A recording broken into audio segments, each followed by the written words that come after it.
नमस्कार, मैं हूं अरविंद ठाकुर, आपका हिंदी शिक्षक। और आज हम लोग पढ़ने जा रहे हैं उल्टा पुल्टा।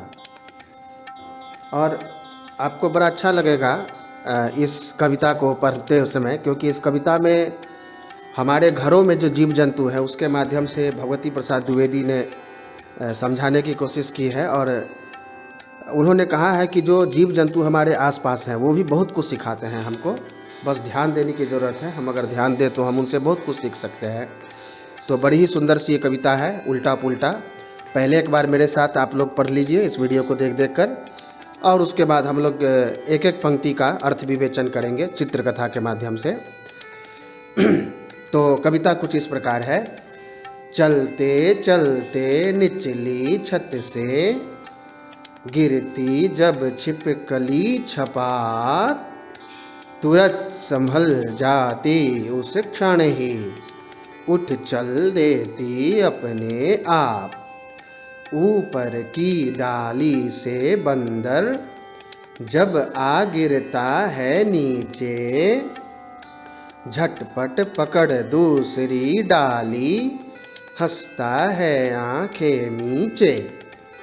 तिलचट्टे चींटे जब चलते एकाएक पलट जाते हैं, झटक हाथ पैरों को अपने फिर सीधे हो चल पाते हैं। चींटी गिरती मकड़े गिरते, गिरगिट गिरते और संभलते, गिरने पर वे साहस खोकर कभी ना अपनी आंखें मलते। गिरने और पिछड़ने पर जो हिम्मत खोते पछताते हैं, धूल झाड़ जो तुरंत संभलते, वे जीवन में सुख पाते हैं। भगवती प्रसाद द्विवेदी। तो ये कविता गायन हुआ, पढ़ना नहीं हुआ। गायन मतलब गाना। तो आप जब कविता को गाएंगे उस समय में बड़ा अच्छा लगेगा आपको और याद भी हो जाता है। और कविता को यदि आपने गा लिया तो अलग से याद करने की ज़रूरत नहीं पड़ती है। इसलिए मैं तो कहूँगा कि मेरी तरह आप कविता को गाया कीजिए। जब भी आप कविता को गाएंगे तो कब आपको याद हो जाएगा आपको भी पता नहीं चलेगा। खेल खेल में कविता याद हो जाती है, अब बड़ा ही अच्छा लगता है। तो आइए हम लोग बात करें कि कविता में भगवती प्रसाद द्विवेदी ने जो संवाद हम लोगों के लिए रखा है वो क्या है। आपने अपने घर में देखा होगा कि छिपकली जो है वो चल रही है और चलते चलते कभी कभी ऐसा भी होता है कि वो नीचे गिर जाती है छपाक से। मैंने चित्रकथा के माध्यम से ऐसा कुछ दर्शाने की कोशिश की है बात समझने के लिए। लेकिन नीचे गिर करके उठ चल देती अपने आप, तुरंत संभल जाती उस क्षण ही, उठ चल देती अपने आप। गिरगिट जो है वह छिपकली जो है वो उठ जाती है और अपने आप अपने काम में चल देती है, रोने नहीं लगती है। उसी तरह से बंदर के लिए क्या होता है देखिए कि ऊपर की डाली से बंदर जब आ गिरता है नीचे, झटपट पकड़ दूसरी डाली, हंसता है आंखें नीचे। बंदर के साथ क्या होता है कि डाली पर से गिर गया और हंसने लगता है कि कोई और जो मुझ पर हंसेगा वो मैं खुद हंस लेता हूँ। ये बड़ी अच्छी कला है कि कोई आपके ऊपर हंसे और आप अपने आप को अपमानित महसूस करें, उसके बजाय अपने आप पर खुद हंस लीजिए। आप कह रहे मैं तो गिर गया, रोइए मत, हंस लीजिए। संवाद क्या है कि रोना नहीं है, रोने नहीं लगना है, हंस लेना है कि कोई बात नहीं, मैं गिर गया, अब मैं फिर से अपने काम में लग जाता हूँ। बच्चे जो हम लोग के हैं वो अगर हंस लेंगे और बात को ख़त्म कर देंगे बंदर की तरह, तो बात वहीं ख़त्म हो जाती है।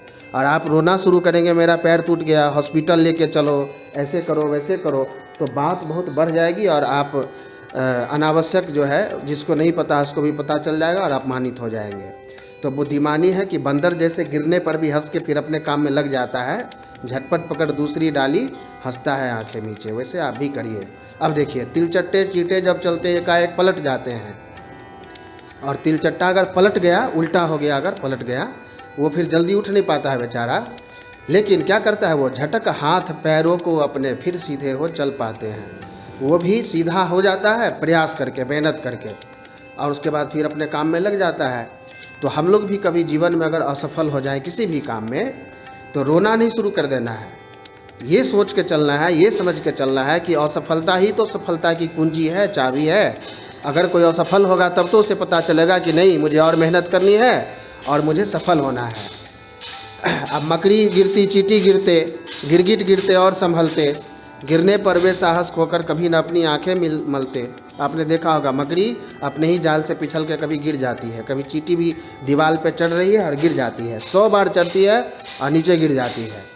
हम लोग कई बार देखते हैं, लेकिन ये कभी ध्यान नहीं दे पाते हैं कि ये जो नीचे गिर गए और फिर संभल के अपने काम में लग गए, इसमें एक संवाद छिपा हुआ है, एक मैसेज है हमारे लिए कि हमको भी अपने जीवन में ठीक इस तरीके से डरना नहीं है, बल्कि अपने काम में लग जाना है। और जीवन में जो धूल झाल करके संभल जाता है वही तो सफल होता है। ये भगवती प्रसाद जी की बड़ी ही सुंदर सी रचना है, मुझे बहुत अच्छी लगती है कि गिरने और पिछड़ने पर जो हिम्मत खोते पछताते हैं, धूल झाड़ जो तुरंत संभलते वे जीवन में सुख पाते हैं। सबसे जो महत्वपूर्ण पंक्ति है इस कविता की, सबसे अच्छी पंक्ति जो है वो यही अंतिम पंक्ति है कि जो मतलब हम लोग अगर कभी ज़िंदगी में गिर जाए, पिछड़ जाए, चाहे वो विद्यालय की परीक्षा हो, चाहे आपके स्कूल के खेल का मैदान हो, या आप अपने घर पर जो खेलते हैं, या कोई कंपटीशन का एग्ज़ाम हो, जो भी हो, आप अगर असफल हो गए, हार गए, फेल हो गए, तो ये नहीं सोचना है कि मुझसे नहीं होगा, बल्कि और दुगने उत्साह से उस पर लग जाना है। क्योंकि रात के बाद ही तो दिन आता है, हमेशा दिन नहीं रहता है और हमेशा रात भी नहीं रहती है। रात अंधकार है, किसी को अच्छा नहीं लगता है, तो दिन सबको अच्छा लगता है, लेकिन दिन और रात, उजाला अंधेरा, ये सब साथ में रहते हैं, सुख और दुख ये सब साथ में रहते हैं। इसीलिए भगवती प्रसाद द्विवेदी क्या कह रही हैं कि गिरने और पिछड़ने पर जो हिम्मत खोते पछताते हैं, वो पछताते रहते हैं, उनसे और कुछ नहीं हो पाता है, लेकिन जो धूल झाड़ के तुरंत संभल गए हैं वे जीवन में सुख पा लेते हैं, उनके जीवन में जो है वो सुख उनको मिलता है। इसीलिए हमको कभी भी पछताना नहीं है, हिम्मत नहीं हारना है, और धूल झाड़ कर यानी कि जो भी किया उसको भूल जाइए और अपने काम में फिर से लग जाइए। तो कविता की सबसे ज़्यादा जो सुंदर पंक्तियाँ मुझे लग रही हैं वो यही लग रही हैं, भगवती प्रसाद द्विवेदी जी की लिखी हुई ये कविता मुझे तो बहुत पसंद है, क्योंकि हम लोगों के लिए बहुत सारी सीख इस कविता में भरी हुई है। और सबसे अच्छी बात क्या है इस कविता की कि जो भी सीख, जो भी ज्ञान इसमें भरा हुआ है वो हमारे दैनिक जीवन से भरा हुआ है, कि हम अपने दैनिक जीवन में जो जीव जंतु हमारे आसपास हैं, मकड़ी हुआ, गिरगिट हुआ, छिपकली, बंदर, उनसे कैसे शिक्षा ले सकते हैं। तो मुझे उम्मीद है कि ये कविता ज़रूर आपके लिए लाभदायक होगा, आप इससे सीखेंगे। मैंने इसको वीडियो का रूप देने का प्रयास किया है ताकि आपकी रुचि बढ़ जाए। मिलता हूँ फिर, नमस्कार, बहुत बहुत धन्यवाद। अगर आपने हमारे YouTube चैनल को अब तक सब्सक्राइब नहीं किया है तो आपको यहाँ सब्सक्राइब बटन दिख रहा है, इस पर आप क्लिक कीजिए और हमें सब्सक्राइब कर लीजिए। और साथ ही साथ इसके सामने एक नोटिफिकेशन बेल आ रहा है, इसे भी आप इनेबल कर दीजिए ताकि आपको तुरंत नोटिफिकेशन मिले जब भी हम कोई नई वीडियो अपलोड करें।